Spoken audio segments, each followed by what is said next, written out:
Hey, what's going on? It's Bill Burr, and it's time for the Thursday afternoon, just before Friday, Monday morning podcast, and I'm just checking in on you. What's going on? Just checking in on you. How's your Thursday afternoon going? Oh, Billy Ballou. He left Ireland. He left Dublin, for fuck's sakes, and now I'm in London. I flew into Heathrow. Yeah. The typical Heathrow experience. I just don't fucking understand what the problem is with that goddamn airport. I hate that fucking airport. I love it because I'm going to London, but I hate it when I get there. Oh, I was flying from Dublin to London, which is like flying from fucking L.A. to San Francisco, essentially. Nice, easy flight. You're on Southwest. They're doing stand-up. You're waiting for it to be over. And by the time they finish their routine, they're already landing, and they've begun we're now landing routine, where they imitate fucking C-3PO and fucking Darth Vader, or whatever it is that those people are trying to do over there. Anyways, I guess they feel that there's a lot of nervous flyers over there, and for some reason, bad stand-up comedy is the thing. I guess then you're not afraid to die, because you're like, well, at least if the plane crashes, I don't have to hear the end of this routine. Oh, Bill. That's no way to... It's Thursday, man. It's supposed to be a happy event here. So anyways, I'm flying from Dublin into Heathrow, and everything goes great. Take off on time, land a little bit early, gate is ready, But I did the unforgivable. I checked a bag, which I never do. I didn't want to do on this trip, but, my wife talked me into it, which I'm actually glad she did. Once I get the bag and I unpack and actually have some of my stuff, I have some options for different outfits. Sorry. So everything goes great. And then, I get off the plane. I'm standing there. I get the information. Oh, I don't have to go through customs because I was already fucking in Dublin or whatever, which I didn't think was part of the whole Great Britain fucking reach. I would think if I was in Northern Ireland, if I flew from Belfast to London, they'd be like, all right. I was in the Republic of Ireland. They're not part of Great Britain, are they? I thought Great Britain was England, Wales, Scotland, and Northern Ireland. Whatever. Maybe because I'm in the European Union. I don't know what the fuck it is. But then I thought they did the Brexit thing. But maybe that hasn't happened yet. I don't know. All I know is I didn't have to go through customs.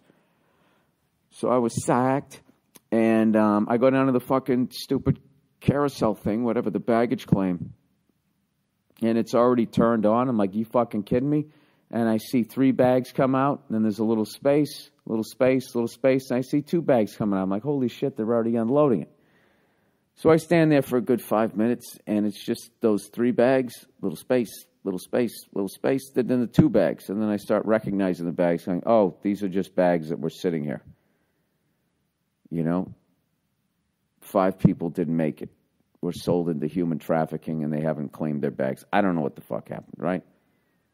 Or they went ahead of their flight, or their bags got on and they didn't. Who the fuck knows? So now we're standing there. 10 minutes goes by. 15 minutes goes by. 20 minutes goes by. The belt's on. The same fucking 3 bags. A little bit of space, a little bit of space, a little bit of the other fucking 2 bags. And I'm just like, this is just every fucking... I wind up standing there for like 50 fucking minutes. Wait for my fucking bag. It's just like that fucking airport. It just breaks your goddamn spirit. Because every fucking time, it's a different fuck over. And so you never see it coming. If that always happened, I would be like, okay, here's the deal. I'm not checking a bag. Or if I checked a bag, it'd be like, just settle in. Because it's going to be 50 minutes. All right? Go sit down. Get yourself some bangers and mash, whatever the fuck it is these people eat over here, and, show up 45 minutes later and pick up your fucking bag. What killed me is how everybody else just accepted it, and I was the only person standing there going, what the fuck is wrong with this airport? What do they got, 3 fucking baggage handlers? Then what killed me is when they finally started unloading the bags, they unload like 5 of them. And then and you see people on your flight grabbing them, and then there's no more bags for like 10 minutes. It's like, what the fuck happened? Did the guy doing it just have a fucking stroke? And there's nobody back there to help him? You get like concerned. I wasn't concerned. I was selfish. All I gave a shit was my bag. So anyways, I get my fucking bag. And I make it over here to the hotel. And after the night before, I played the 3 Arena in Dublin, one of my favorite shows. Those fucking people are just... And it's like specific to Dublin. They're like the best fucking hecklers. I don't even know how, but they made like 9/11 funny. Just in an absurd way. I was on stage and I was talking about like how much the country changed, you know, since 9/11. When I said 9/11, somebody in the crowd went, woo! You know, and they might have been an American agreeing, like, woo, yeah. You know, the country did really change after that. Just kind of an obvious statement now that I'm repeating it. But the way they did it, it made it seem like they were cheering on 9/11. So I riffed about that. I said, oh, yeah, you excited about tragedies? Oh, yeah, I've always hated skyscrapers. I just said something like that. It made everybody laugh. So then I started the joke again.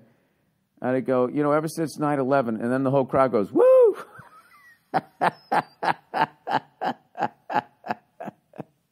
Just to be dicks. You know? So then I roll with it, and I just start every fucking joke now with some American tragedy. I was going, yeah, blah, blah, blah, blah, blah. You know, I believe that was around Pearl Harbor. And then they all go, woo! It was so fucking childish and stupid, right? So after like the third one, I go, you know what, Ireland, I really wish I knew about your fucking tragedies. All right? But I'm an American. I don't have time to care about other countries. And it was just like this little fucking stupid inside back and forth thing that will never happen at another show. I don't know. It was just the classic, I don't know, Dublin crowd. I had such a fucking great, it's just such a fucking great city. So then I go over last night to do Royal Albert Hall, and I don't even know how to describe it. Like, I still feel like it was like I dreamed it. Like it didn't really, it went by so goddamn fast.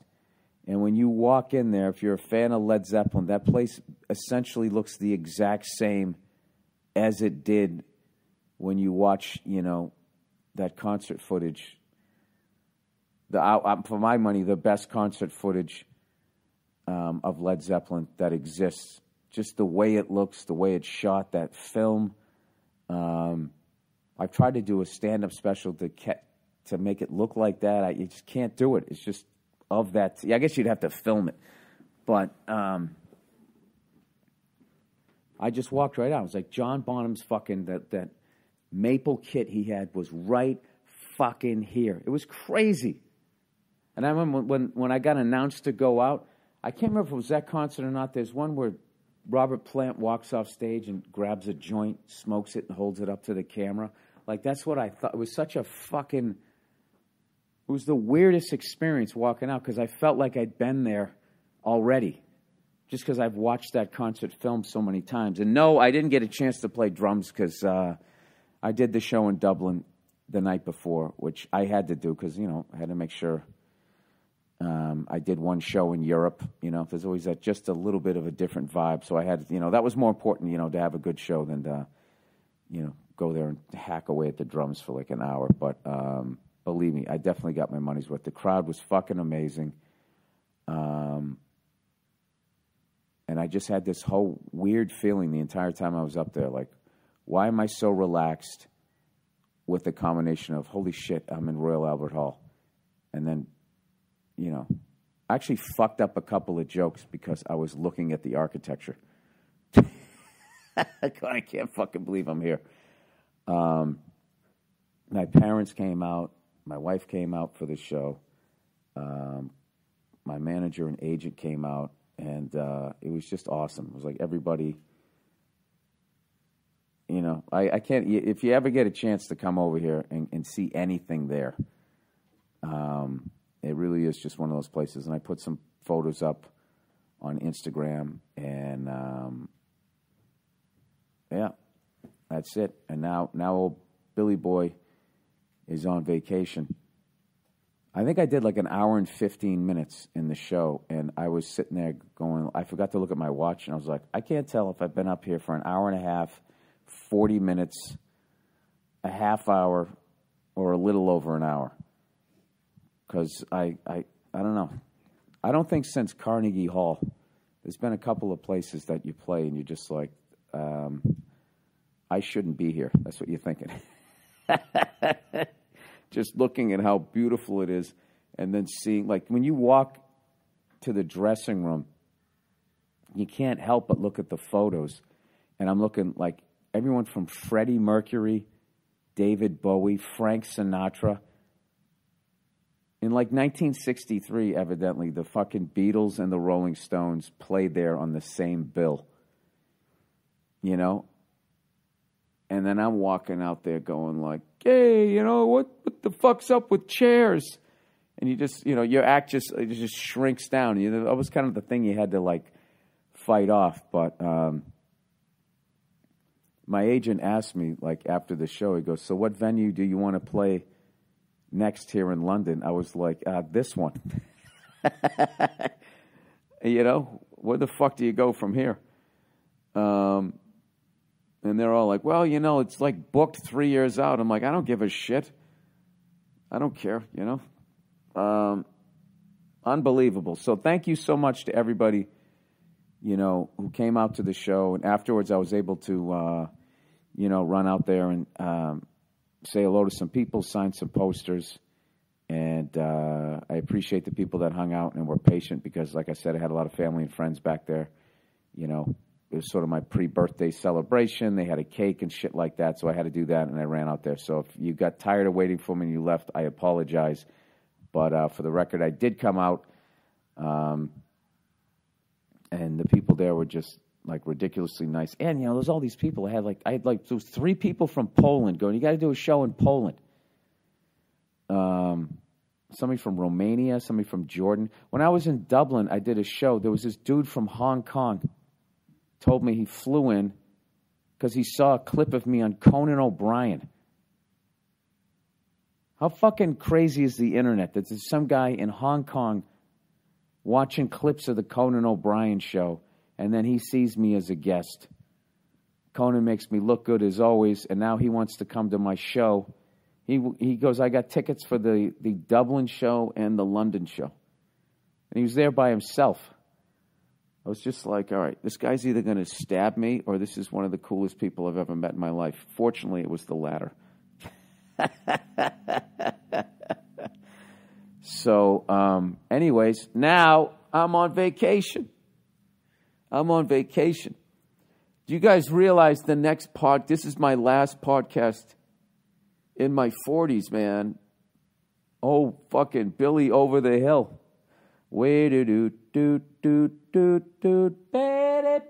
I'm turning fucking 50 on Sunday. I actually feel good. You know, I'm not going to feel any fucking different, I don't think, between now and Sunday. Other than when somebody says, how old are you? I don't say 4, I say 4 now. 50. That's it. Old Billy Rednuts is 50 fucking years old. Who would ever thunk it? So anyway, so then we ended up hanging out. We went out to a bar afterwards. Only had a couple of drinks. Smoked an unbelievable cigar. And then there was like this little casino thing that we went to. Me, my manager, my agent, and my lovely wife ordered some dim sum at like fucking 2 in the morning, and we watched Game 4 of the NBA Finals, which was a great game once again, but it's just Golden State has too many fucking too many people, man. It's like, I don't know. I guess it's genius that the NBA lets these teams become what they are, I guess, with all the fucking everybody piling on. Because then guys like me, I just watch rooting against that team. But you know, it's kind of boring, though. You know, the last 2 years of the NBA, kind of knowing at the beginning of the season, well, yeah, obviously these guys are going to win it. And then they do. I mean, it's not even like, I don't know. Remember that year? Remember that? You know what I couldn't get into? I couldn't get into the Dream Team when we went to the Olympics and they were dunking on Ethiopians and shit. It was just like, it was the most boring fucking, and they always talk about that team. Like, that was the greatest assemblage of talent in basketball history. Yet going up against probably the weakest. I would rather watch the Globetrotters play the fucking Washington Generals than watch the Dream Team play fucking Rwanda or whatever the hell we were doing that year. You know what I mean? But what was good about that was they so kicked the shit out of everybody that since then, you know, Europe like raised the bar the way they play now, and now some of the best players in the league are from Europe, which was unheard of when I was growing up. So I guess, I don't know, something good will come out of this Golden State Warrior team, that they'll just be, I don't know, all the stars will be on two teams. They should just take the all-star team in the East and the West, right, and just have that be the league, right? Or at least just have them go to the NBA Finals, and then you just get to watch everybody try, as opposed to the All-Star game when nobody plays any defense. I don't fucking know.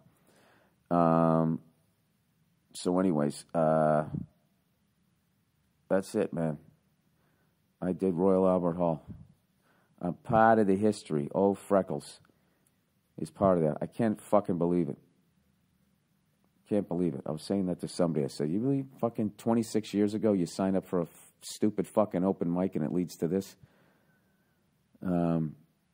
Never in my wildest dreams would I ever think I would ever sell one ticket in London, you know, or any place in Europe. Forget about getting to play that place. So that one, you know, there's ones that stay with you.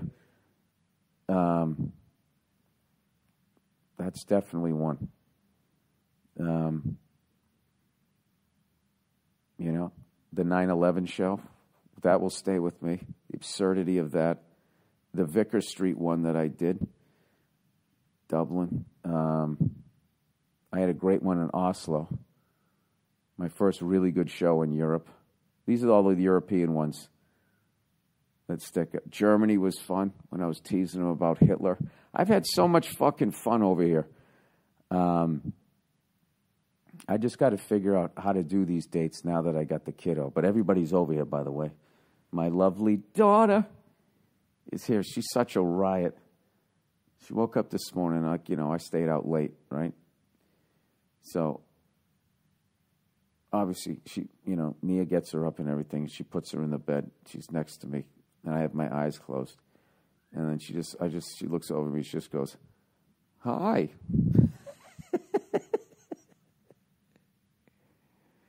I start cracking up, and then she laughs. And it's the greatest way ever to start the day. Nia, how much fun was last night? Oh, it was great. It was really great. What are we doing today? We're going to go get some bangers and mash and mushy peas? No. Yeah. I'm trying to find your parents. Oh, okay. You look beautiful, Nene. Thank you. I like your dress. Thank you. So what we're going to do today, hey, if anybody lives in here, lives around London, if you know a place where they have good food, please text me. The dim sum actually was great last night, but I don't know. We've been kind of striking out here. I know there has to be good food here. There has to be. Okay? Everybody has the Food Network. There has to be some food in London that's actually seasoned correctly.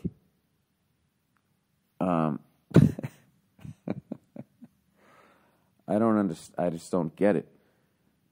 You know?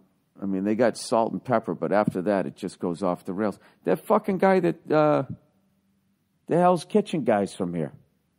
People from here can cook. Where the fuck are they? Gordon Ramsay, does he got a... Well, I don't know if I want to go to his restaurant, because, you know, those celebrity chefs, they loan their name to something. It's hit or miss. Some of them are involved. Other of them just like, how much? Yeah, I don't give a shit. Put my fucking name on it. Anyways, so tonight I'm going to try to find a place where I can watch potentially the Washington Capitals win their first Stanley Cup. They've been in the league since 1974. God bless them. Their 45th season. I really want to see Ovechkin get a cup, you know. I don't know. But also, you know, then the other side is if Vegas comes back, you know, and every Washington Capitals fan just fucking hung their head. Because they know if anybody could blow a fucking 3-1 lead. But I just think this Capitals team is different. I'm not trying to jinx them or anything like that. I'm just going to fucking, you know, I'm not into that stupid sports jinx shit, okay? This fucking team, like, you know, the coaching that's going on here, you know? They saw who the Knights were in Game 1, and they said, oh, is that how you play? Well, here's our adjustment to it, and God damn it, they've won the next 3 in a row. And I really hope I get to find a place where I can watch that game. Maybe I'll go back down to the casino again and watch it. But, oh, man, that reminds me of this time I watched a Patriots game when I was in Australia at a fucking casino at like 4 in the morning, I think. It was 4 in the morning the next day, and I was watching it was 4 in the morning on Monday in Australia, and I was watching Sunday afternoon football. It's like a 14-hour. I think I was watching the 1 o'clock game or something. It's like a 14-hour. Is it a 14-hour difference?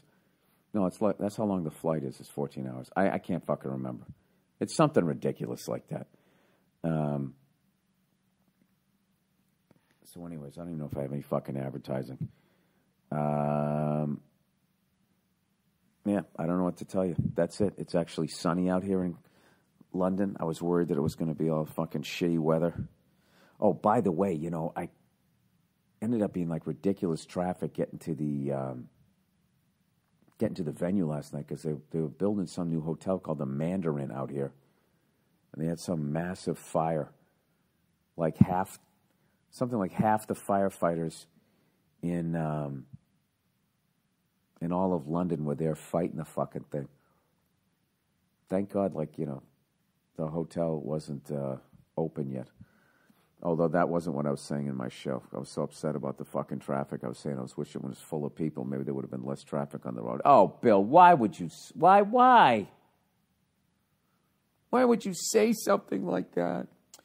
So that fucking burned down. It's probably an insurance job. You know? I wonder if I can actually look that up right now on my European internet, which is going to have all kinds of shit. Dude, they literally had an advertisement for fucking field hockey over here. It's like field hockey? Is that that's a sport? Like on TV sport? I know it's a sport. They just got some weird shit over here when it comes to the sports stuff. You know, let me guess. I'm not fucking signed in, right? Oh, you fucking so-and-so. Wi-Fi. Enter your room number. Enter your last name. You know, I went to that casino last night. They asked for my driver's license. They wanted to take like a fucking picture of me. And I was in such a good mood. I let them do all of that. I'm like, well, I guess I'm in your system now. They go, no, we don't keep it. It's like, yeah, you do. You're taking a fucking picture of me? Like, where does all of that go?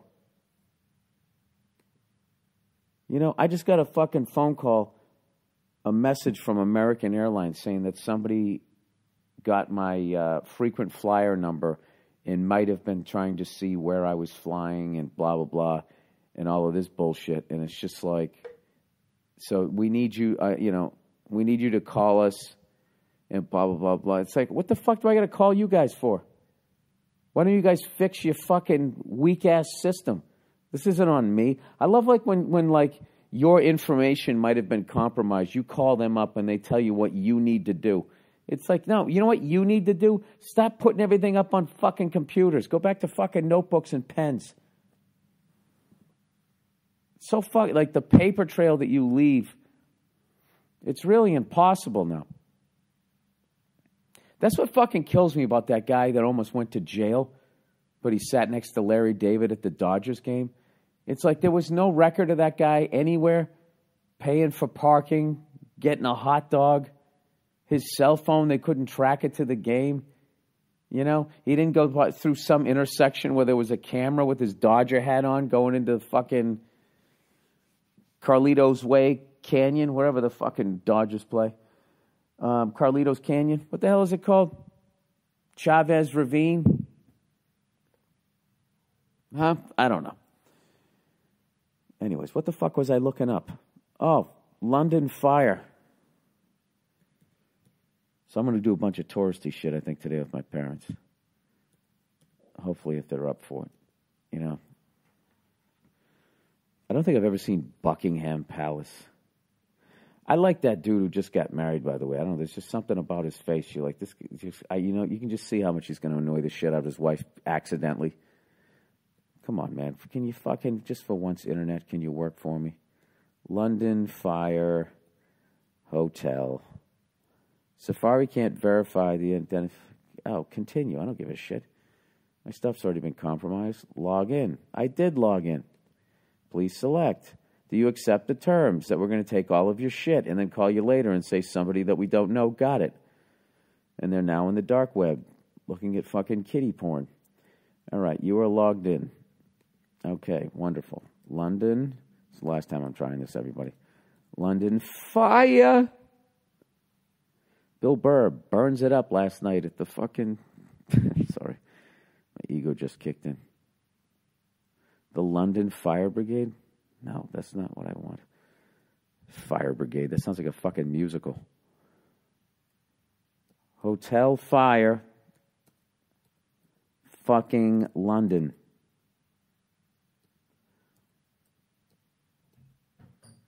All right, here we go.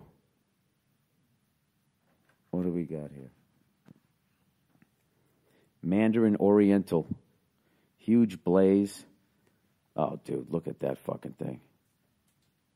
Sorry, you need Flash to play this. Enable it in your browser. Oh, go fuck yourself. Plumes of smoke. Hey, look who's here.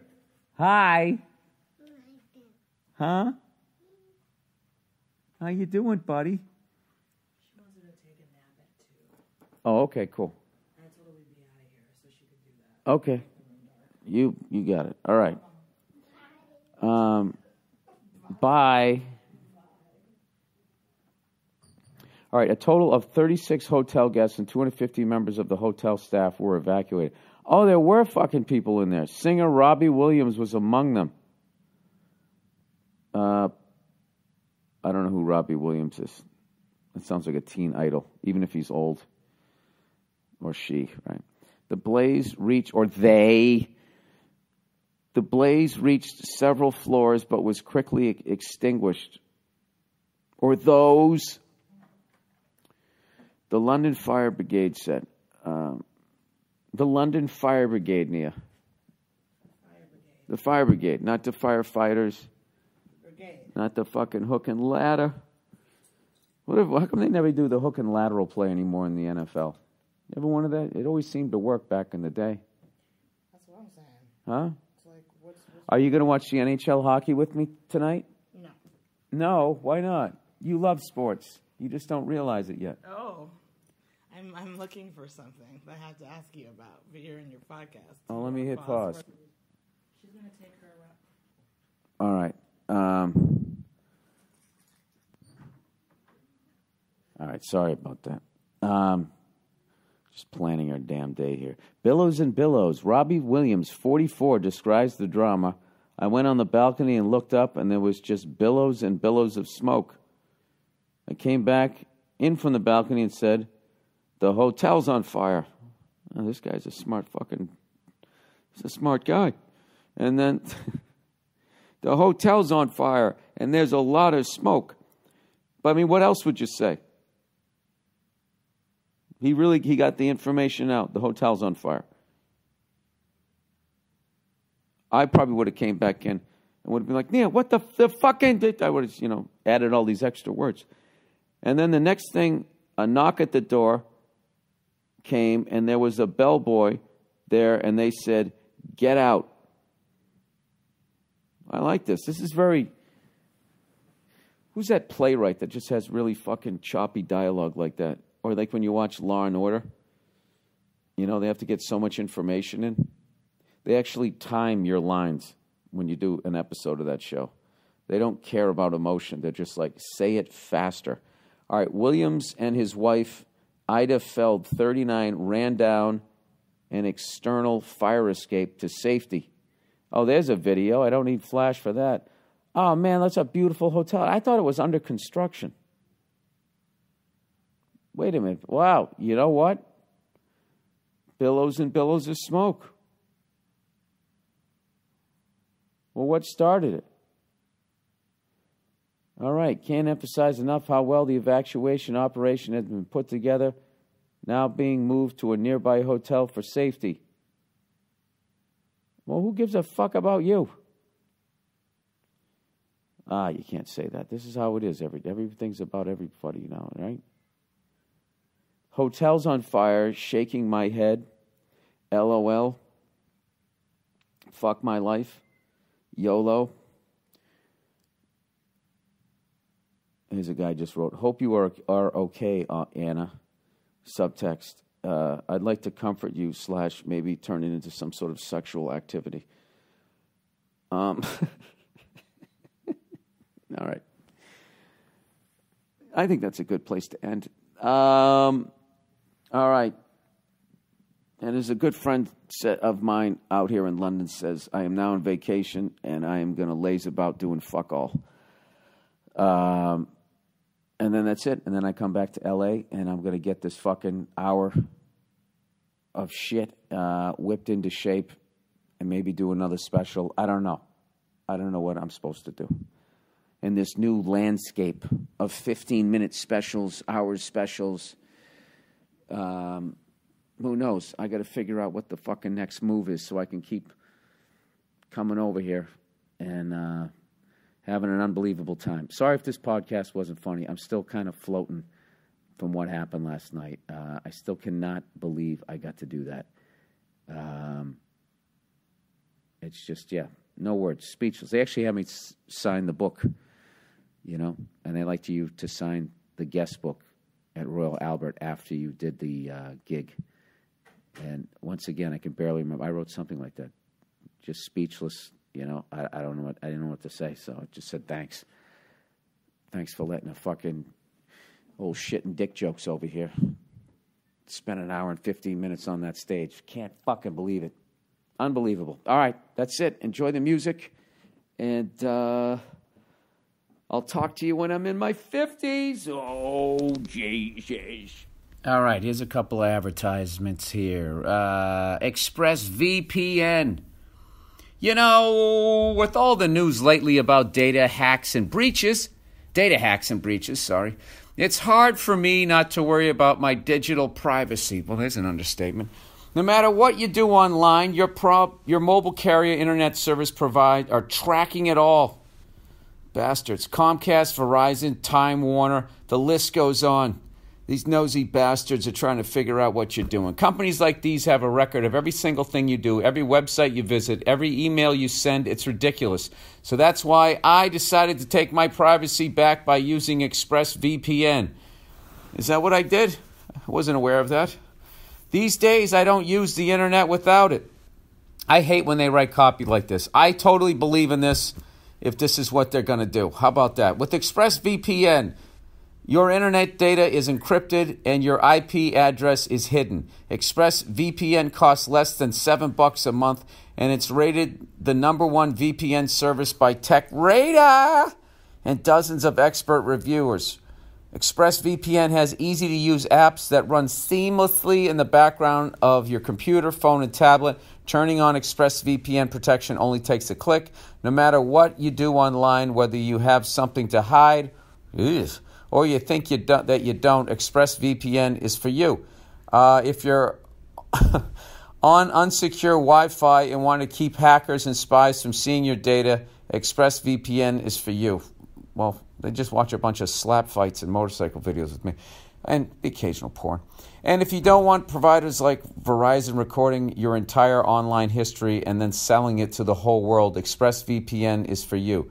To take back your internet privacy today and find out how you can get 3 months free, go to expressvpn.com/Burr. That's expressvpn.com/Burr for 3 months free with a 1-year package.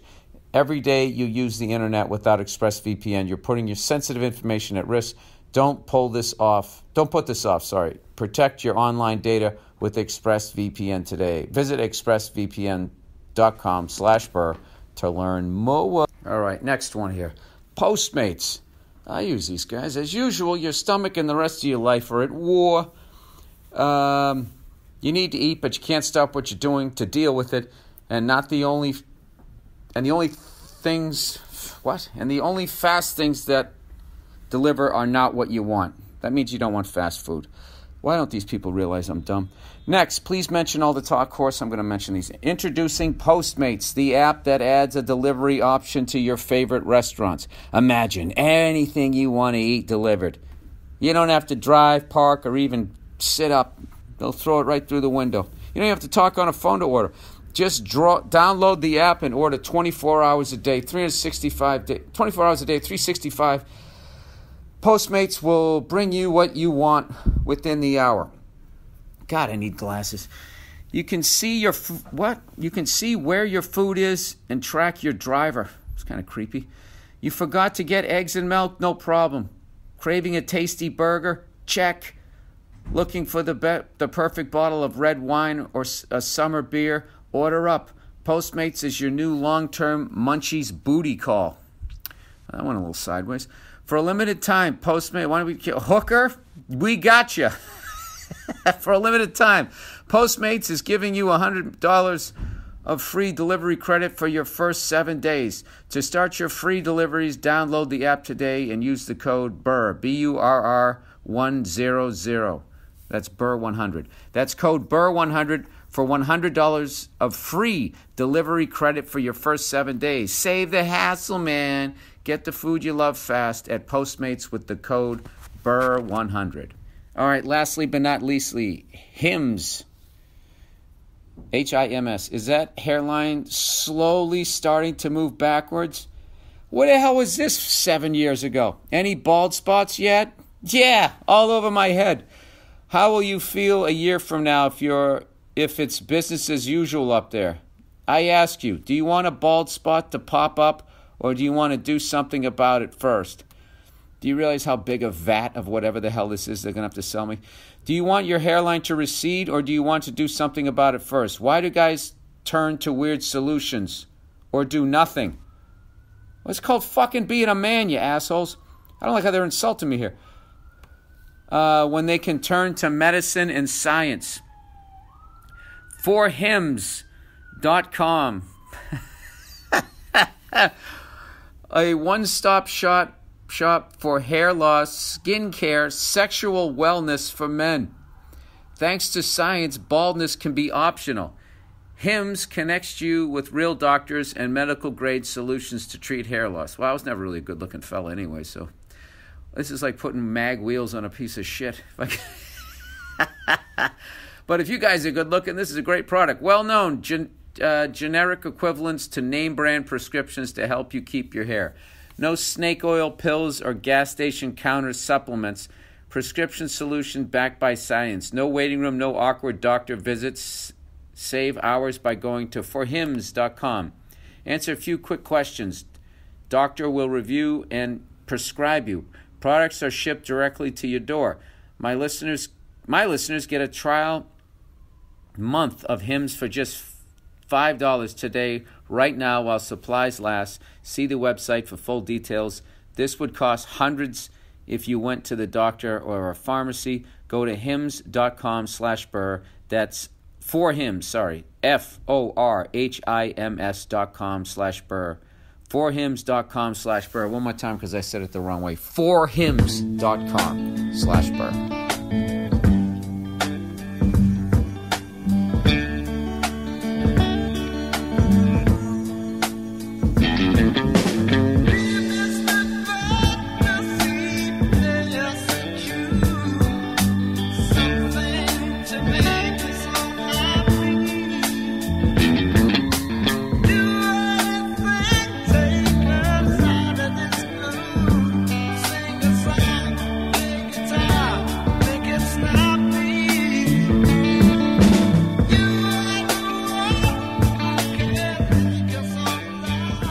What a week. I got to tell you something right now. I did a show in Dublin, Ireland, and all the crowds were great, but I got to tell you, those fucking people in Ireland are the funniest. I can't even explain. I swear to, well, there's something about, like, when I go through Great Britain and Ireland, it's like Scotland and Ireland, they're like the knuckleheads that I grew up with.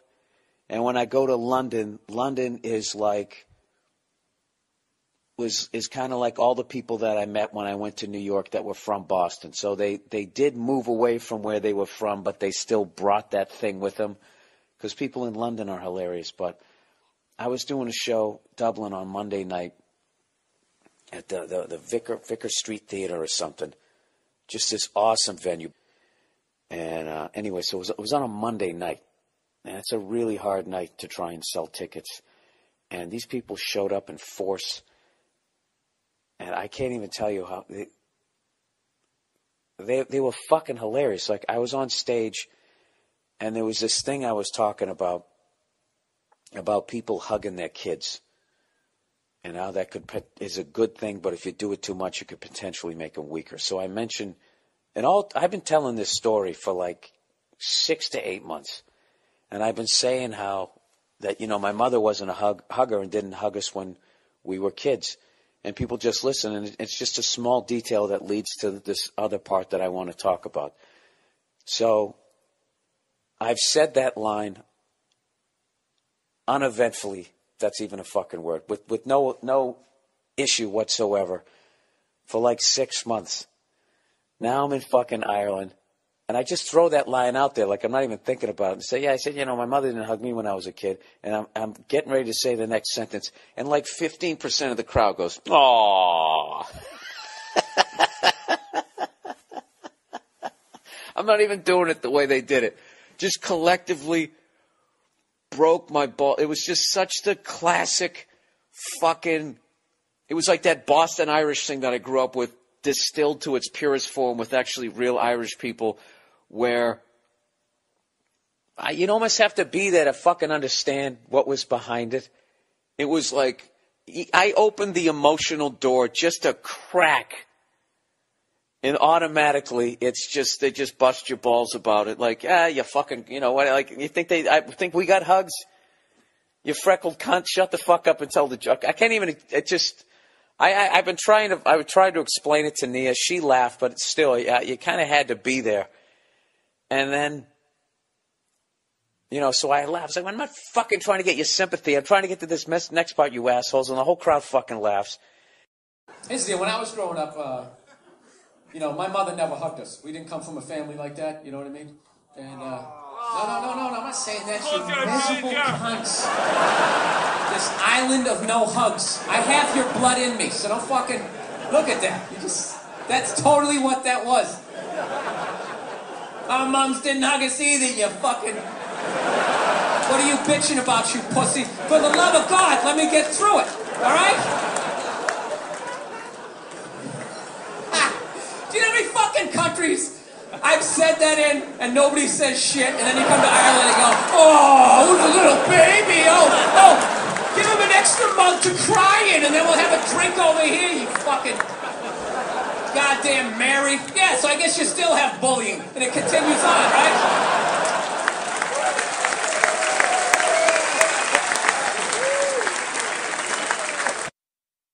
And then like a half hour later, what I had done when I was over there was I bought a bunch of DVDs with me like just the basically the DVD itself with this little paper thing, and I was just handing them out to people because I'm trying to get them to show other people, when I'm out there, so I can keep coming back, basically trying to get them to spread the word of my comedy. And then someone's just like, well, why don't you just put it on Spotify, you dumb fuck? And I'm like, because I'm old, all right? I feel like I have to bring the hard copy.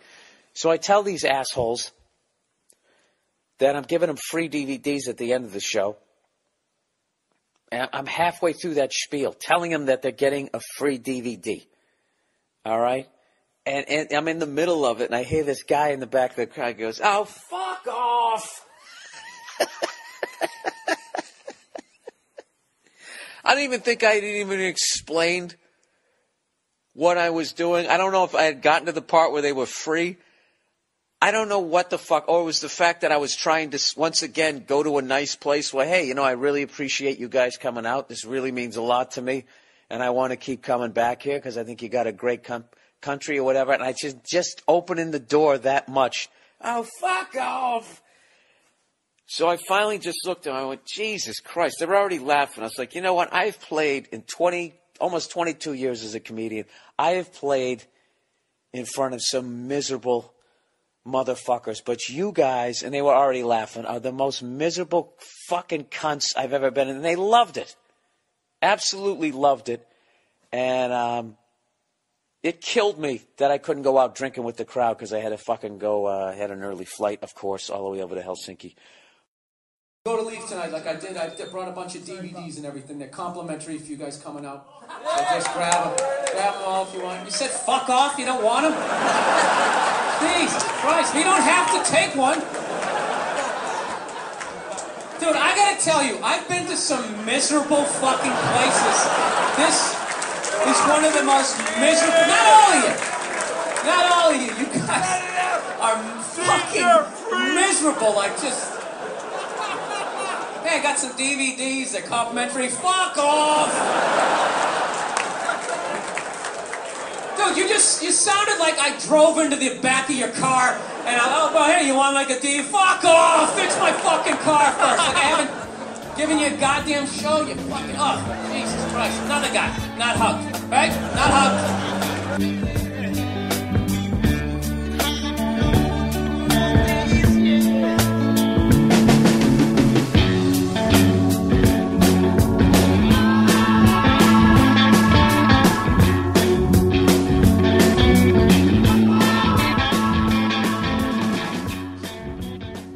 Kilkenny Festival in Kilkenny, Ireland, and that one I don't remember mayonnaise on fries as much as I remember how many pints of Guinness I drank, and this great, you got hammered? And this great laugh that I had with Dom Irera.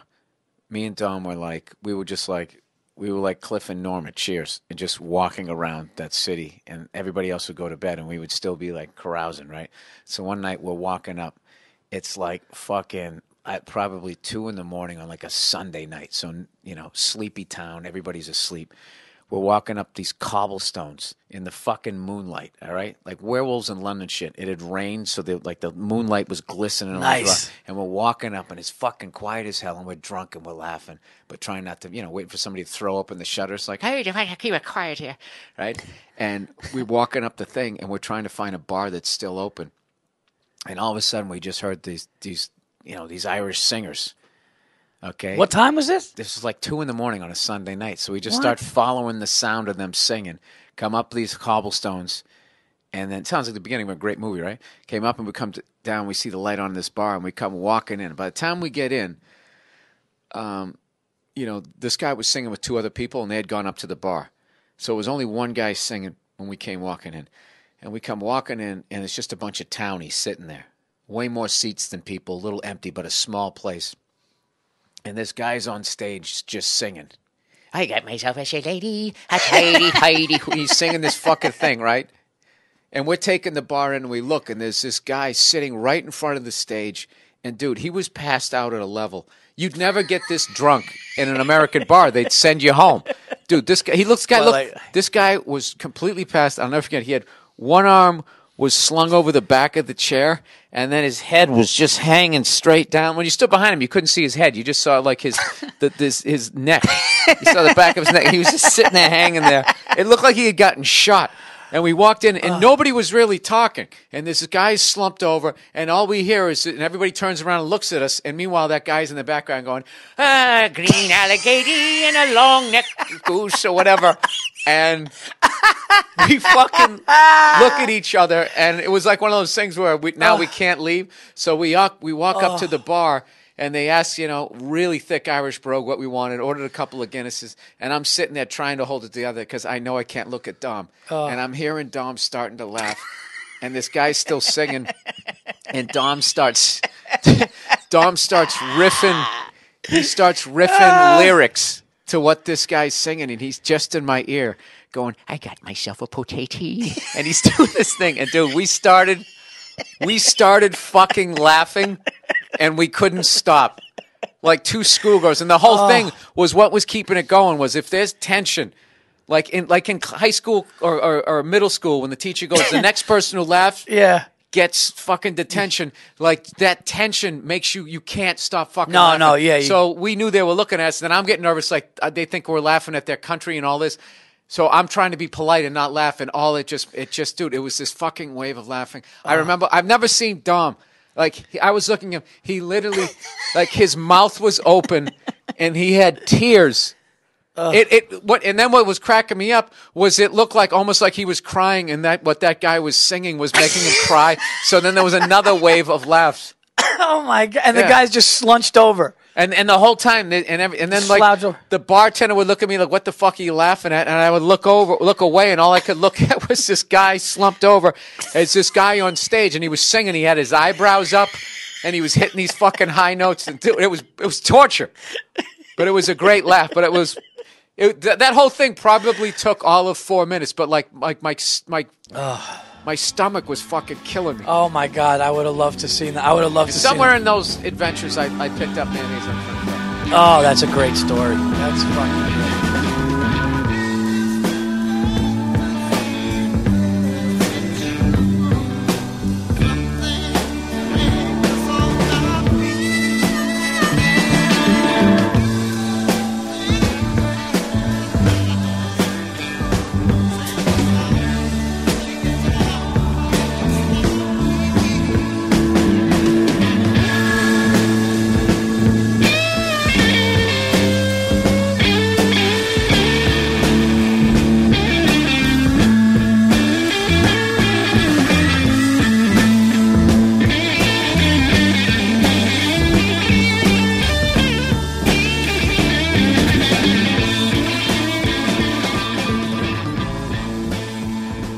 Hey, what's going on? It's Bill Burr, and it's the Monday Morning Podcast for June 7th, 2010. How the hell are you? What's going on?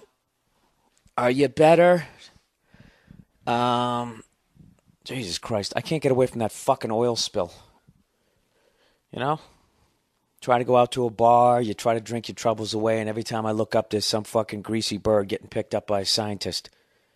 You know? I like how when they pick up the bird, they still have to make sure that the bird doesn't, like, fucking bite the shit out of them. Stu was picking up a pelican. You know, and he's got his gardener glove, and he's holding the beak shut. These fucking stupid animals. It's like, dude, I'm trying to help you. You know? Can't help you if you don't want help. You know? You dumb fuck. Look at me.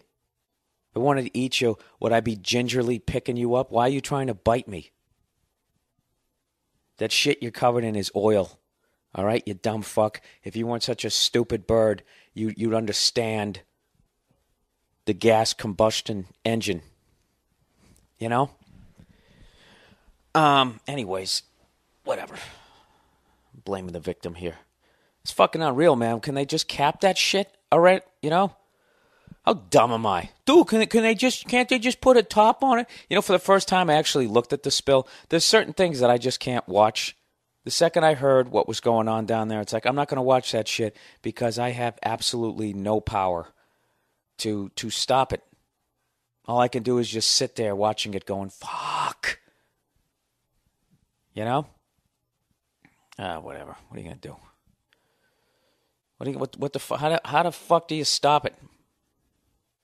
What's the deal with the oil spill? I'm kind of handicapped this week, people, as I had a crazy fucking weekend, and my broad is still sleeping in the other room. So this is going to be one of those medium energy podcasts. Oh, fuck you. All right? Fuck you, whoever just sighed, whoever just rolled your fucking eyes, right? You don't have a medium energy day where you don't put in the fucking effort, you know?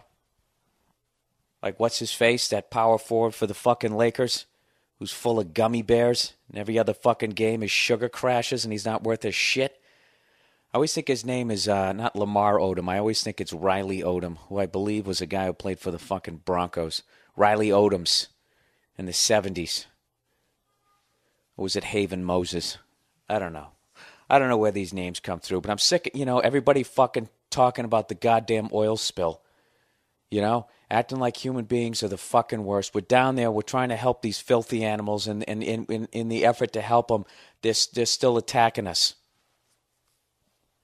It's like, dude, I can't help you. You have to want help. Okay, you gotta want to change. You gotta want to come out of the muck, dude. All right. I gotta fucking pull you out of this sludge and cover your mouth at the same fucking time. What was this? Some sort of jujitsu? Some animal jujitsu? Oh, Jesus. Morning, sweetheart. What was with that little... Yeah, okay. Some days when your significant other walks by you, you just know. This is one of these days, those couple of points that I want to make in the relationship. I'll wait till tomorrow to try to make those points. Wow. Whew. Jesus Christ. She looked like a fucking future Hall of Fame quarterback in the twilight of her career in the morning. That's how when she walked by. Jesus Christ, that was such a great fucking reference, and I butchered it. She looked like a future Hall of Famer in the twilight. I think I did it backwards. Hey, what happens if you pull a pit bull's tail? You like that, Cleo? I don't pull it, I just hold on to it.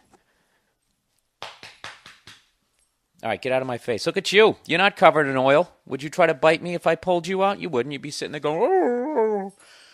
All right. So anyways, speaking of the Lakers and Celtics, this is just a fucking insane time of the year where the NBA Finals and the NHL Finals are on at the same time, And women just go crazy because they're loving it. They're loving every second of the sports. My girl watches every fucking TV show that involves let's take the dumbest cunt from the stupidest state and just start documenting their family, and then the people start ramping up the stupid because the cameras are on. I went in there, she was watching something, they had just a bunch of dumb skanks from Jersey planning a fucking wedding. And rather than addressing the real issue, which is that these people are gonna fucking procreate, they're actually dealing with this little shit about, oh my God, I want to wear chiffon. And all my skanky bridesmaids, with their scraped out uteruses from all those abortions, have to wear the same fucking color. I mean, that's television, people? I don't think it is. It's not television. How do we go from Lawrence Welk to that? Remember when we had family values? Lawrence Welk had so many morals, it was actually creepy. Go on YouTube and go look up the Lawrence Welk show. There was a dance team on there, Bobby and Susie or something, just the whitest, purest, let's go spoon with Jesus fucking white names you could ever come up with. And they used to do these they used to fucking dance. These stupid smiles on their face, and it was just that classic little skip-de-doo all across the fucking... the fucking stupid dance floor. They both had fucking eating disorders as goddamn dancers. You gotta have the body of a fucking 7th grader your entire life. It's like you're 35 years old. What do you eat? Huh? Fucking handful of cottage cheese before you go out the goddamn door. Cleo, get away from me. Come on. You're sniffing at my feet. I'm trying to focus here. Dogs are so fucking emotional. Look at that look on your face. You really just had a sad look on your face. Now you're making me feel bad. Anyways, talking about the Lawrence Welk show. Go look that shit up. It was fucking horrible. Some of those shows back then, and that's kind of like what I grew up on. I just saw those shows and I sat there and I watched it. And for the longest time, that was like music to me. And I asked for, I wanted a record. I wanted some music for my birthday. I didn't know what it was. I just wanted a record. Give me a record. And the first record I was given was Sing Along with Mitch and the Gang. It was a Mitch Miller record. I always wondered why I never got laid in high school. But when you're weaned on Roll Out the Barrel, all these other kids are singing like fucking Aerosmith and Led Zeppelin, and I'm like, won't you come home, Bill Bailey? Won't you come home? You la ba ba da da. What kind of kid in the third grade wants to play the banjo? I didn't know any better. I didn't know that there was electric guitar. I actually liked the tuba. Fucking Mickey Finn. Huh? The fucking something of Robert E. Lee. That was like one of my favorite songs. Ted Heath Orchestra. Elks Parade. Those were my jams. I used to sit there. And, normal kids would sit there and they'll listen to like some fucking, classic rock and then fantasize about being able to play it in front of all the fucking hot broads in their fourth grade class. Normal fantasies. I was actually thinking about playing the trumpet solo on 1 O'Clock Jump. That'll get them, Bill. That'll have them all lined up. Their extra saliva mouths with their fucking braces. I always loved that when kids got braces. I lucked out. I never had to have braces. The kids had braces and like your body thinking it's food for the first fucking 2 weeks, trying to break it down. It's a cesspool. It's a suffering cesspool. Fucking elastic bands. What do these fucking pussy kids have nowadays? What do they got? They got that Clear Channel shit they put in there. Whatever the fuck it is. The Clear. Oh, is that the fucking stuff the athletes take? I don't fucking. What the fuck is it? That shit where it's just a plastic mouth guard. You put it in your mouth, and you don't have to go through the torture that kids, from my grade had to go through. This is like that's like old school stand-up material. Having to go there and get your fucking braces tightened. Right now my computer screen went to the save mode. And what it does is it puts up all the albums that I've downloaded onto my douchey fucking iPod, which sucks, which breaks every 6 months or needs to be updated because it can't handle the new technology. I have a nice mix of music here. Gordon Lightfoot. Oh, this is some easy listening shit. Sting. Godsmack. Let me try to get some credibility. Houses of the Holy. One of the worst Led Zeppelin albums ever. Except for 2 songs. The Rain Song and fucking No Quarter. The Crunge is, I'm going to elect, is one of the worst songs ever written by a great band. Stevie Wonder. What is that one? Songs in the Key of A. There's a Jay-Z one. I don't know why I have that. Which one is that one? Is that the one where he was going to retire, but then he didn't? Lamb of God. The Romantics. Remember that one? What I Like About You?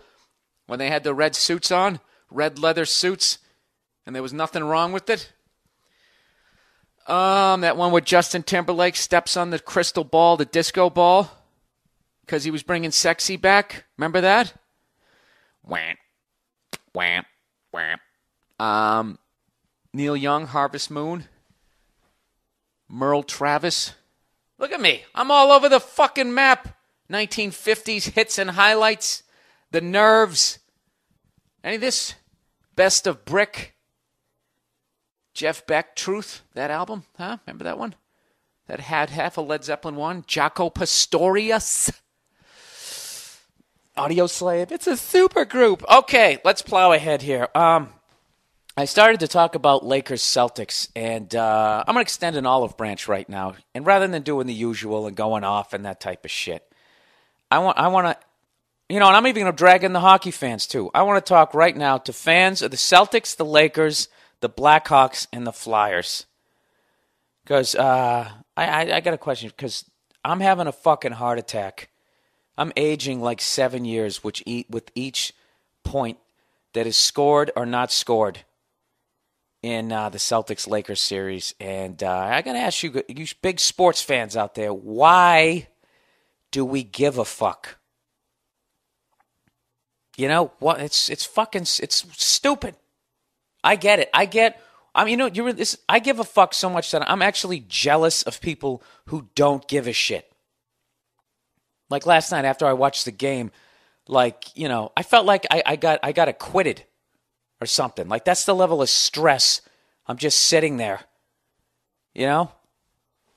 like fucking R. Kelly, thinking there's no way, there's no fucking way. Holy shit, they had video. It looks just like you. I know, but it's not me. All those years of being offended when everybody says we all look alike. Now I'm saying we all look alike because I peed on a 12-year-old, amongst other things. All right, let's plow ahead here. Why do we give a fuck? To that, I'm sitting there like this is how much I give a shit. I know you guys are going to think this is nuts. I actually had an opportunity. Somebody at the last second had a ticket to the game.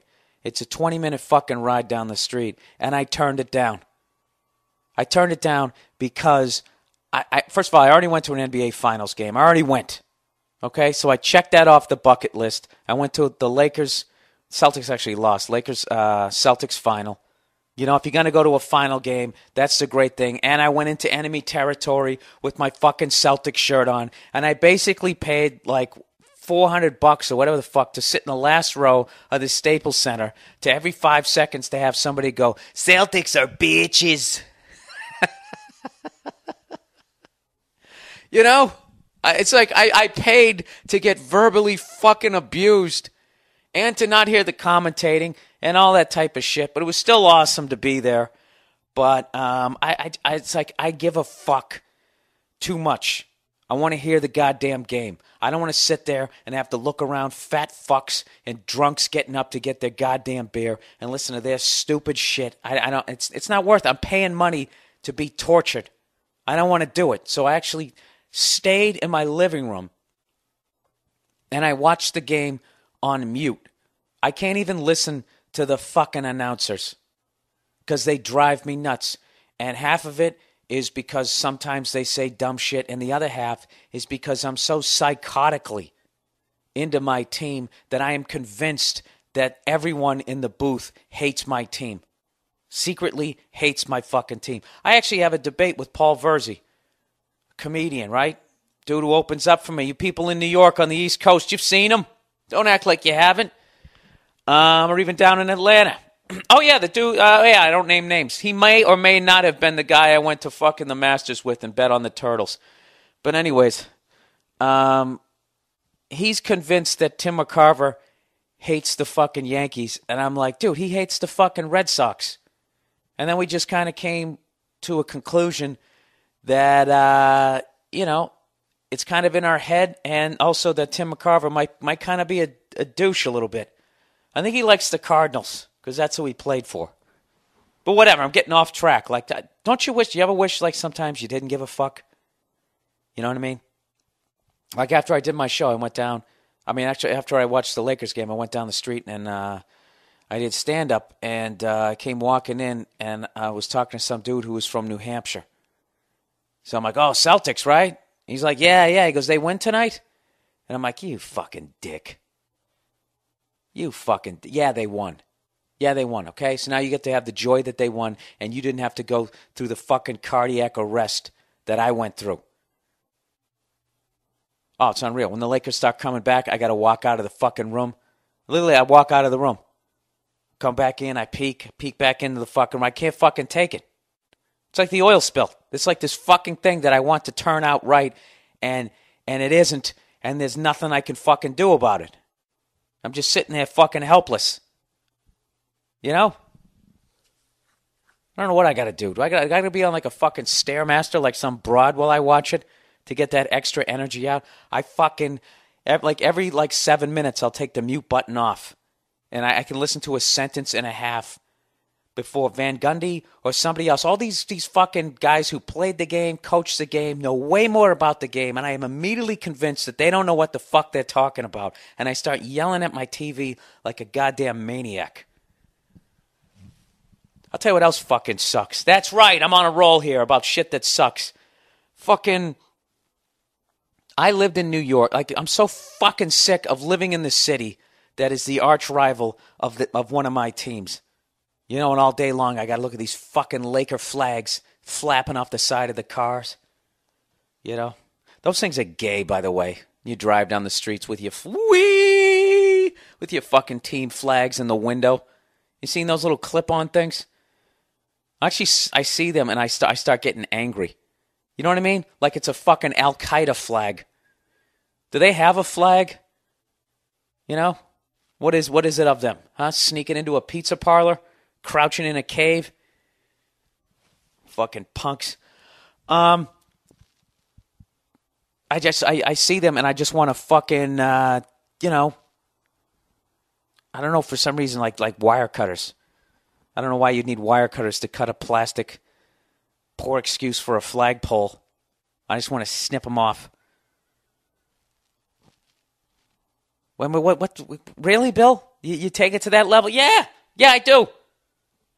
I don't do it, but like I want to. I would have gone to that Laker game yesterday, and I would have fantasized about beating the shit out of everybody in my row. You know? And the Celtics winning by 40. It's not healthy. It's not fucking healthy. Look at my leg. My leg's fucking shaking right now. I don't know what the fuck I'm doing here. So, yeah, so basically I lived in New York during the height of the Curse of the Babe. Every time I wanted to go see the Red Sox, I had to sit in fucking Yankee Stadium and have people going, 1918, you know? And I got that Catholic fucking, you know, punish me shit, so I'd show up with my Red Sox shit on, you know? And at that point, we hadn't won in 86 years, so all I could do was just personally attack the looks of the person, you know? Make fun of how their hat looks stupid on their head or some shit like that. And they would be like, what does that have to do with championships? Nothing, you fucking idiot. We haven't won in 86 years. I got nothing here. All I can talk about is how neatly your man tits sit on your beer belly. I don't know. So then whatever. The Red Sox finally win it. I can breathe. You know? What song is that? I can breathe again. I can breathe again. One of those fucking 80s songs that you thought really meant something.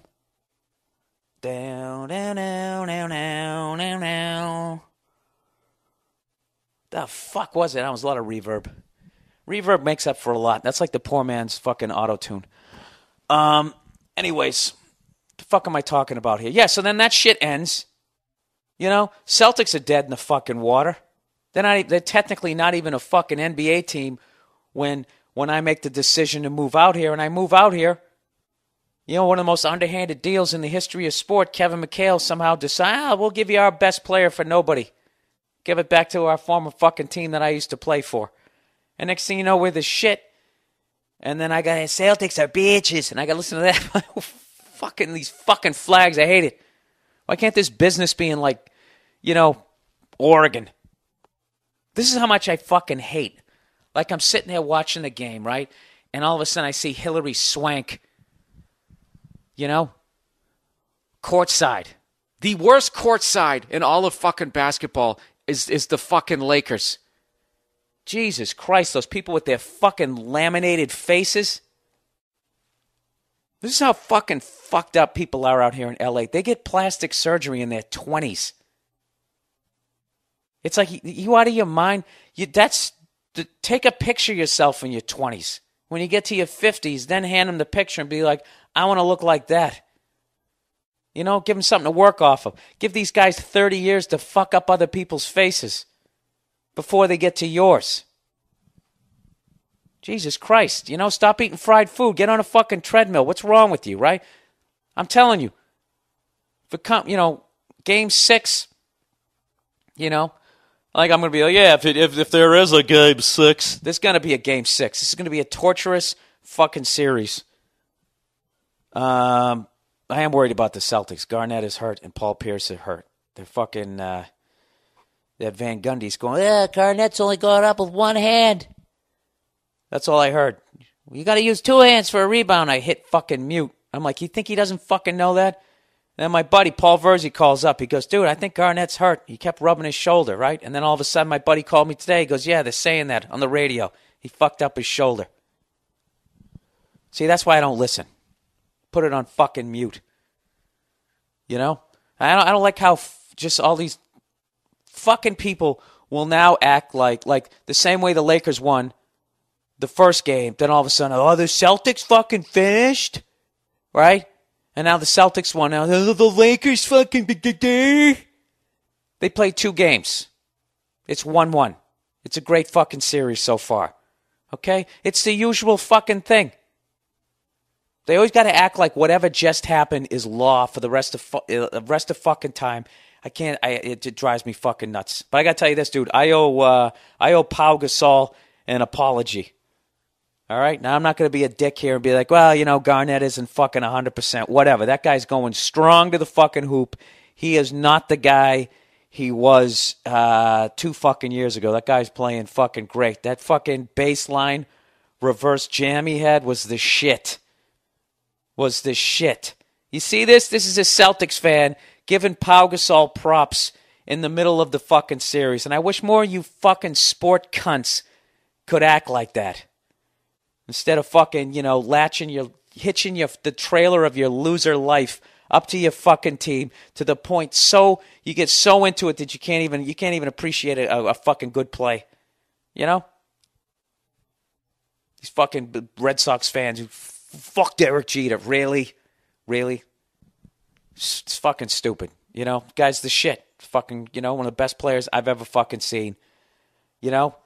The way he handles his shit on and off. You know? Do I want the guy to win? Fuck no. But am I going to sit here like an asshole? You know? And act like this dude isn't a great player? Or that fucking reverse jam Pau Gasol had was the shit?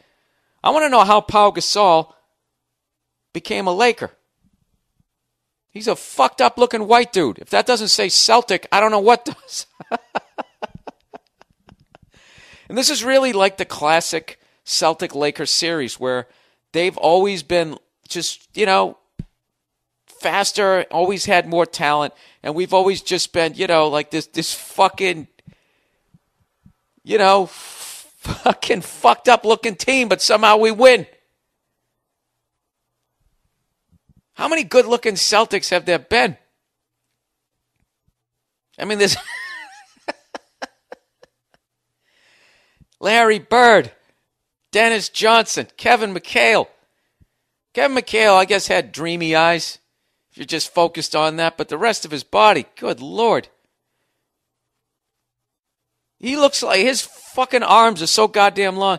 He looks like he would walk like that thing in the, what was that movie with the chick crawled up out of the well? Was that the movie? Or was it that other movie? Oh, Jesus Christ. One of those Japanese horror movies where that fucking thing crawls and as it moves its hands, its back legs would step over its front fucking legs. Like some sort of mutant crab. I don't know. I don't fucking know. Kendrick Perkins? I saw Kendrick Perkins, by the way, lobby of this hotel about a week ago. That guy is a fucking mountain of a man. He's a fucking mountain. You know? And to think that he looks like medium size next to Shaq. These fucking people, you know? If you ever get down on yourself that you never made it to the professional level, stand next to a professional athlete and just realize that it was game over by 3rd grade. When there's people walking around with that sort of fucking bionic DNA. Jesus Christ. I mean, I can't believe I was allowed to go to gym class past the fucking 6th grade. My pasty fucking Forrest Gump legs. Anyways. So let's get back to this shit, man. Why, you know, maybe you guys can answer me that. Why the fuck do we care so much? Like right now, you know who's getting their goddamn fucking hearts ripped out and are aging are the fans of the Blackhawks and the Flyers. All right, this is one of these great series where somebody is finally going to have that anvil lifted off their chest. Blackhawks haven't won since 61. The Flyers haven't won since 75. Okay? 75 isn't as bad as 61, but you know, what the fuck? You know, I was writing on my Facebook page, we pulled out of Vietnam in 1975. All right? There was only one kind of Cheerios in 1975. You understand?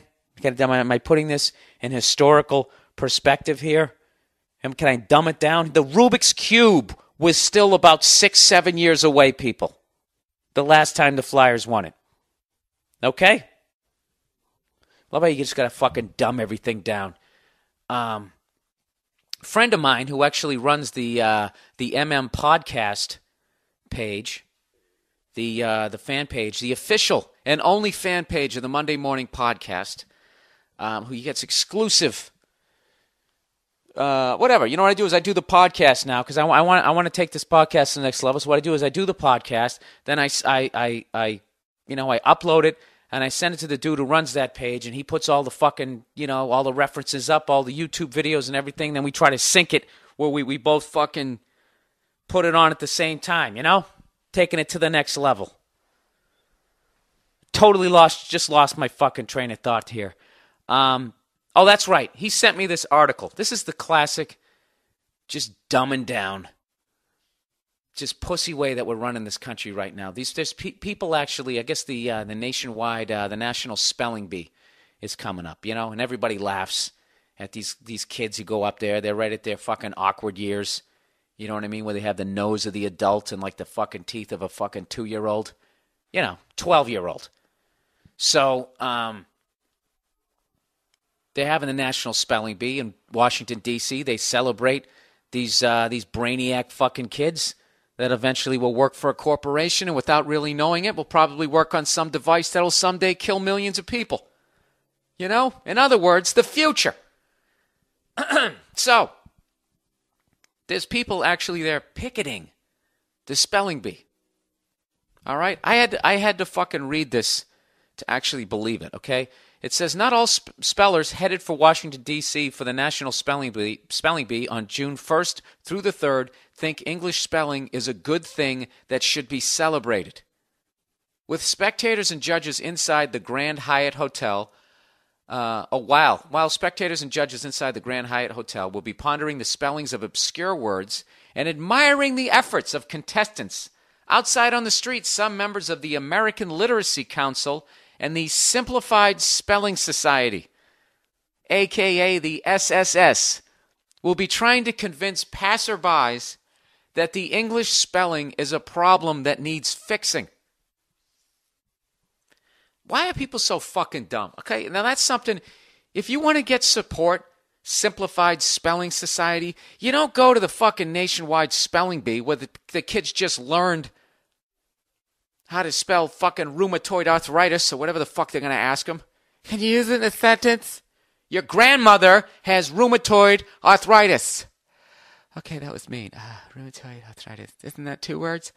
Why wouldn't you just go to a bar? You want to get names on that fucking petition? That's who you're doing it for. The dumb fucks. This is the point these people have. It said, like those inside, they may admire the efforts of the contestants, but they will have signs and sandwich boards with slogans such as, I'm through with through. In other words, THRU and THROUGH. I'm through with through. And enough is enough, spelt ENUF, ENUF. And enough is too much, spelt ENOUGH. Their aim is to alert parents, educators, politicians, business people, and others concerned about the unacceptable level of illiteracy among English speakers, to the fact that a prime cause for this is English spelling. Do you get it? The reason why there's such a high level of illiteracy is not because we constantly cut funding to the public schools, not because spelling is something that's even fucking stressed by most people anymore. It's because the words are too difficult to spell. One of the picketers, this is hilarious and I can't even fucking read. I'm part of the problem. I might sign these people's petition. One of the picketers, at the ALC chair and the SSS member, Alan Mole from Boulder, Colorado, put it this way. Our odd spelling retains words like cough, bow, through, and though. This increases illiteracy and crime. Fix it, and you fix a host of problems. We want to fix it. So this guy's basically saying that the reason why there's serial killers, there's people holding up fucking McDonald's, there's purse snatchers, and all this type of shit is because cat is not spelled with a K. You know, I mean, on one side, I fucking respect this guy because he actually has a cause. He actually got off his couch and said, you know what, I'm going to do something about this. This is the reverse of what I was trying. Maybe that's why Let's Get Smart America bombed on my podcast.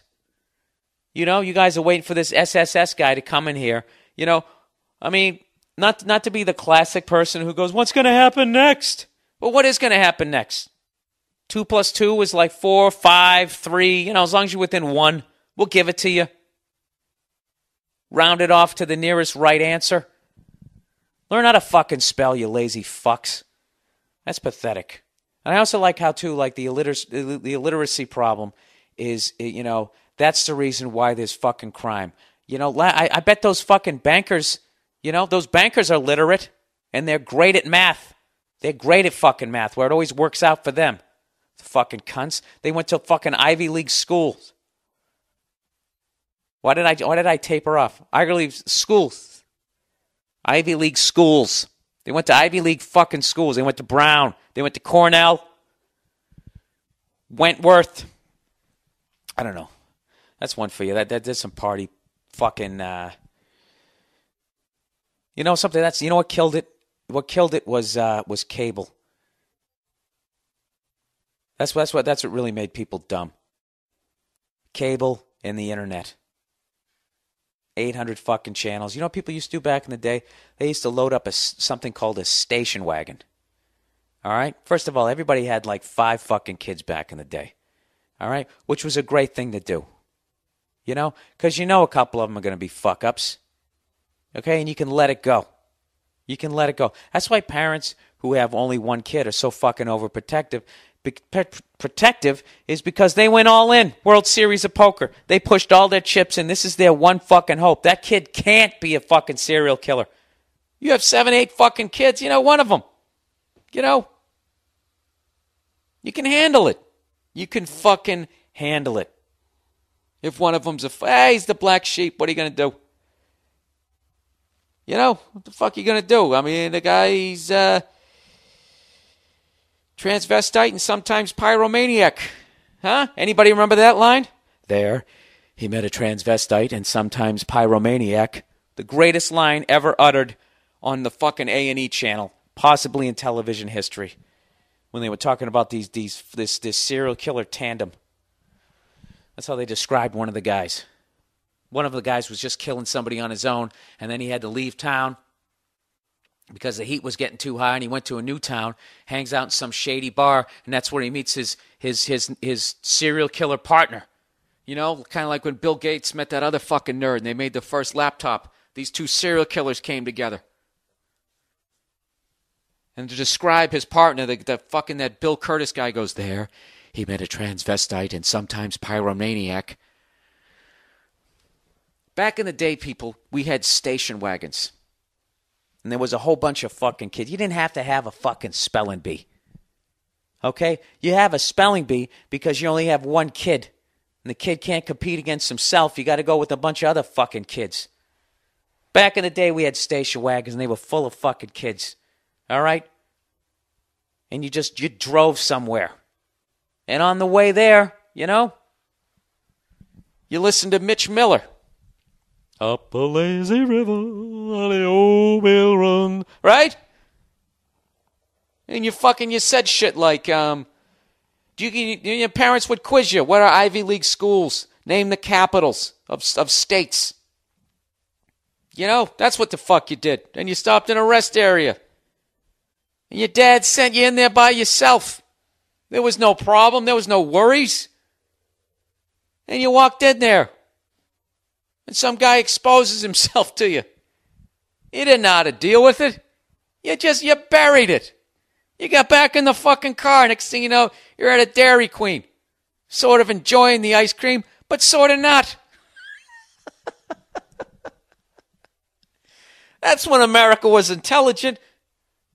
Back when we used to have like 5, 6 kids, and you threw them in a fucking station wagon, and then you quizzed them as you drove to some poor excuse for a tourist attraction. You know, you go out to go look at fucking Wild Bill Cody's fucking log cabin. You know, your dad be sitting there seething with anger. Left arm all sunburned from having it hanging out the side fucking window. The rest of him ghost white. And that was it. Spelling test, quizzes, and Dairy Queen. Somewhere along the line, it became OMG, laughing my fucking ass off, all this abbreviation. These people want to turn it into that. Fuck that. Man up, you pussies.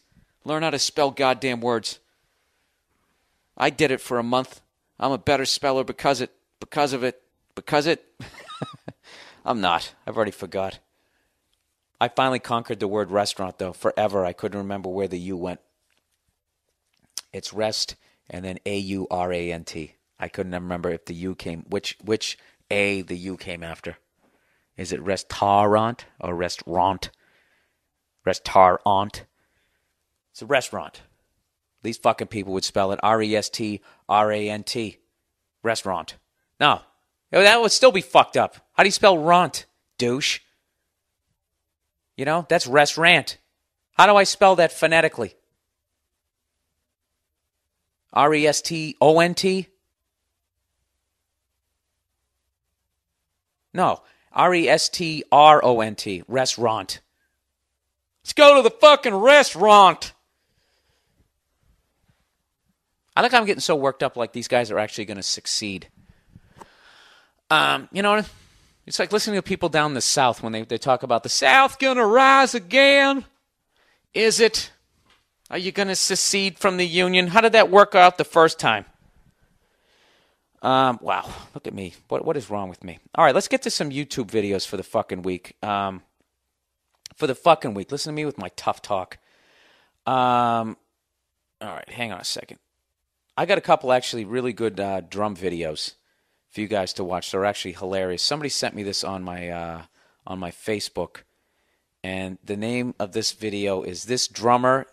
Search this. This drummer is at the wrong gig, and it's just a guy where he is fucking. This guy is awesome. He is performing like it's still 1986.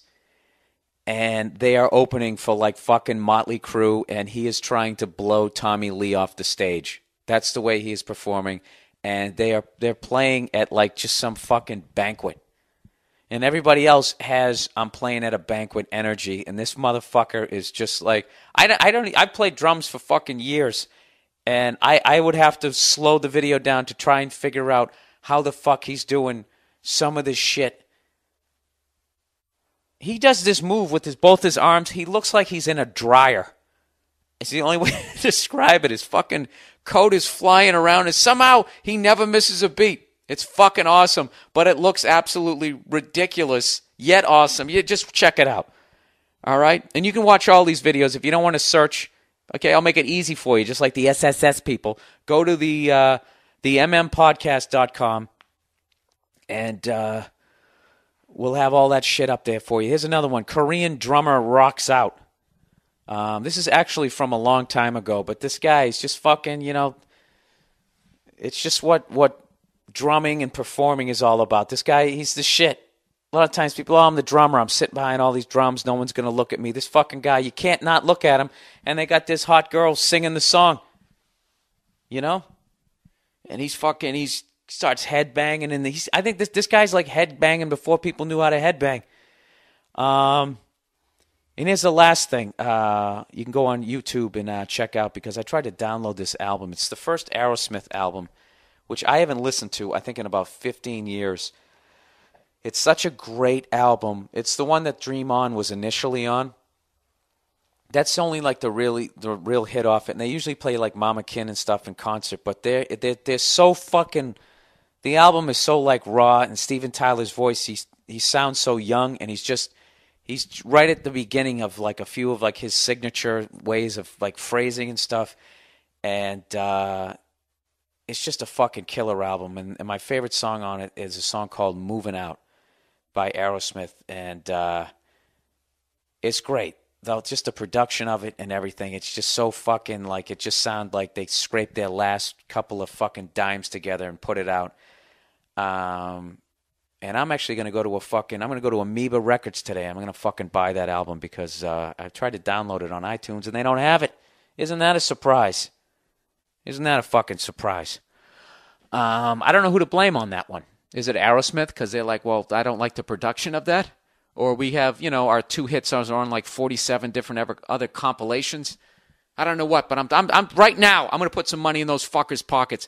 Download that whole album. Go out and buy it. It's the shit. It's just the shit. All right, so where are we at here? 42 minutes in.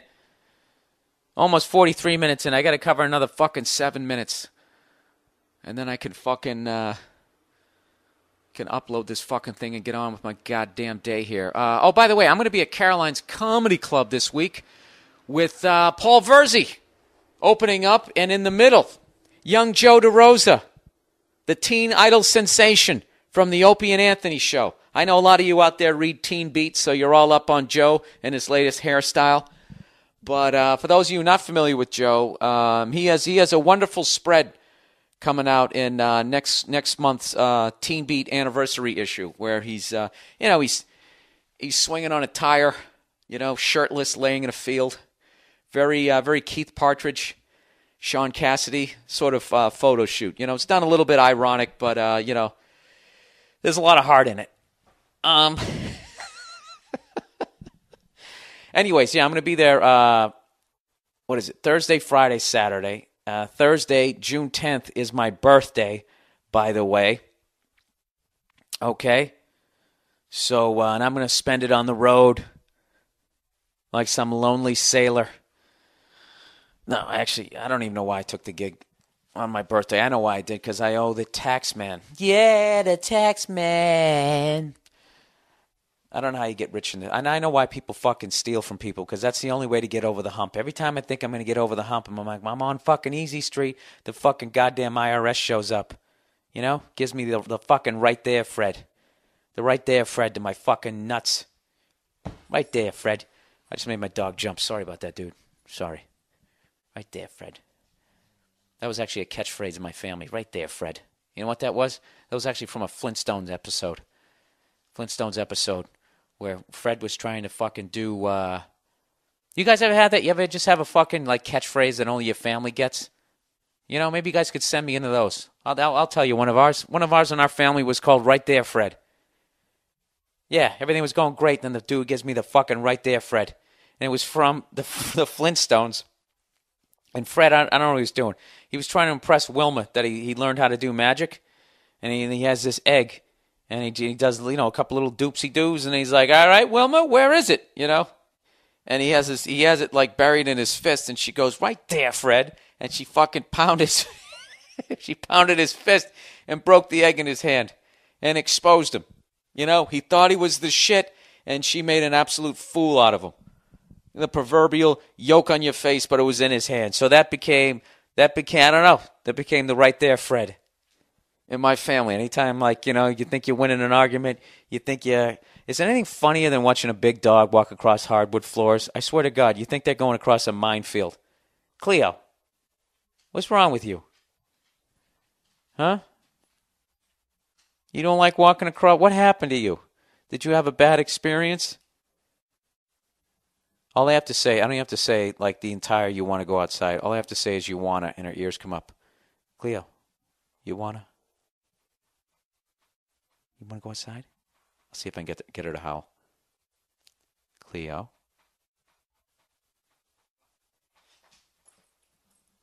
No. Down. Cleo. You want to go outside? Fuck, she's doing a little dance. Cleo. You want to go outside?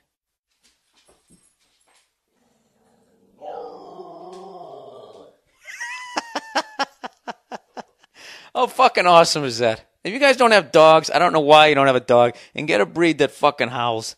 I make her do that every time. That was actually just... it's just fucking awesome. Anyways, let's plow ahead. What the hell was that? I was talking about catchphrases, but I was going to tell you something else. I don't know. Oh, speaking of my dog, you know what? My fucking landlord found out I had a dog.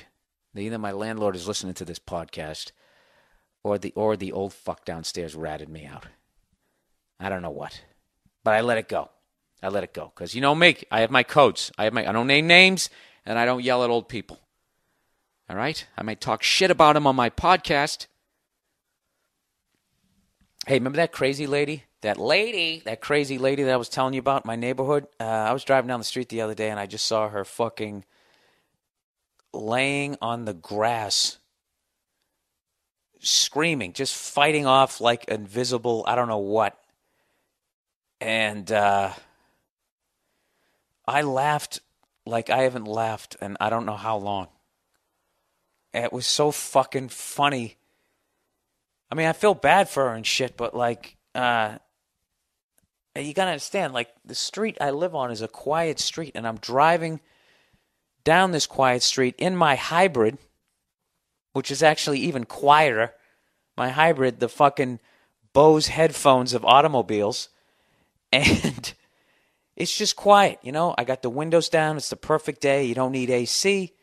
You don't need the windows up. It's just why you live in California. It's this fucking awesome day. And, you know, fucking blue sky. It's just a beautiful day. I'm just cruising down the street.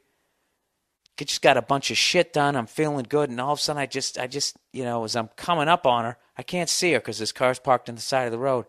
I just hear this sort of this faint, like,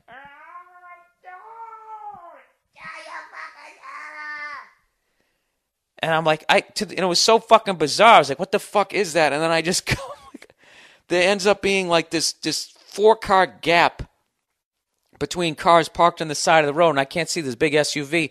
And right when I come around the side of it, there's this crazy lady on her back, like a fucking cockroach that can't get up. She's like, just flailing in slow motion, a la Fred Sanford, each limb one at a time. And it was just so fucking bizarre, but she was so committed, and she was so into it. And so just fighting something off. It was fucked. Like, it was so peaceful, so beautiful, what a day. And all of a sudden, I fucking drove by, and I just started fucking laughing. And it was just a guilt-free laugh. It was a guilt-free laugh, you know? I didn't feel bad. I feel bad that she's out there, but like, I like to think that I'm mature enough to know that either way, that's funny, right? Am I a bad person? I probably am.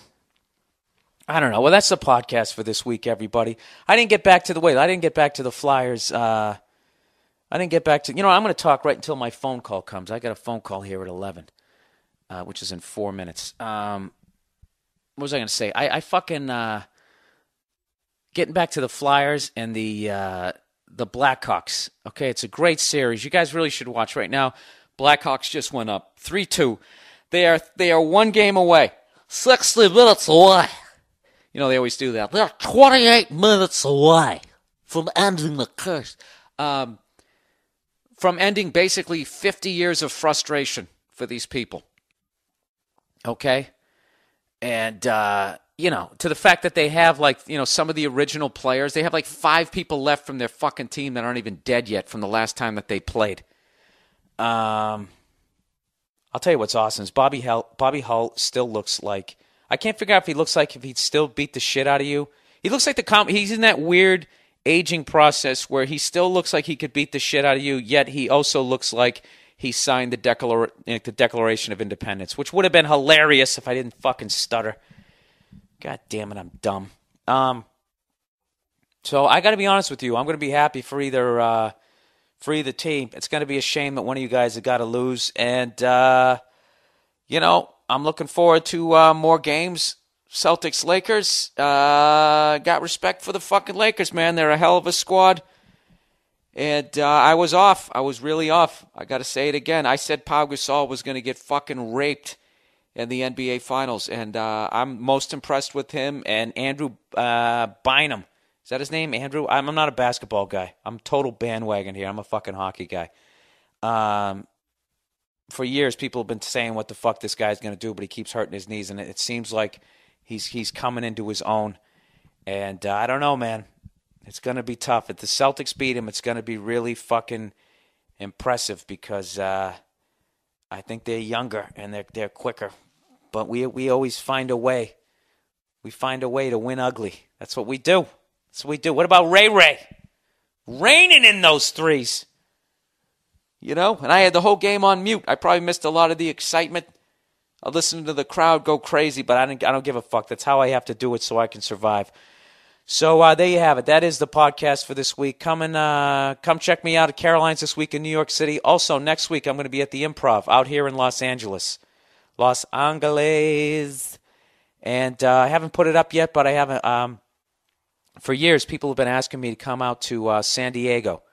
And I'm going to be at the La Jolla Comedy Store the first weekend in August. I don't have the fucking dates in front of me here. Let me just check the map. July, August. The 6th and 7th, I'm going to be out there. So all you guys out there who've been asking me to come down there, I'm finally coming down there. I hope you show up. You can check out my new hour of shit. And as far as I know, that might be right around the time when Let It Go. My special will be coming out on Comedy Central. And then you'll watch it. And you'll be like, oh, wow, that fucking guy's hilarious. I'm going to come down and see him at the club. And I'll hit you over the head with the new fucking hour. Because that's how I do it. All right, you fucks? Now I'm talking shit. All right, I'll see you guys next week. Have a great week. And get yourself a dog. Get a big dog that tippy-toes across the fucking hardwood floors. And it'll howl for you once a day. It'll keep you happy. Keep you happy. You know, all these cunt bankers out there.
Make it snappy. You are the one who can make us all laugh. But doing that, you break out in tears. Please don't be sad. If it was a straight line you had, we wouldn't have known you.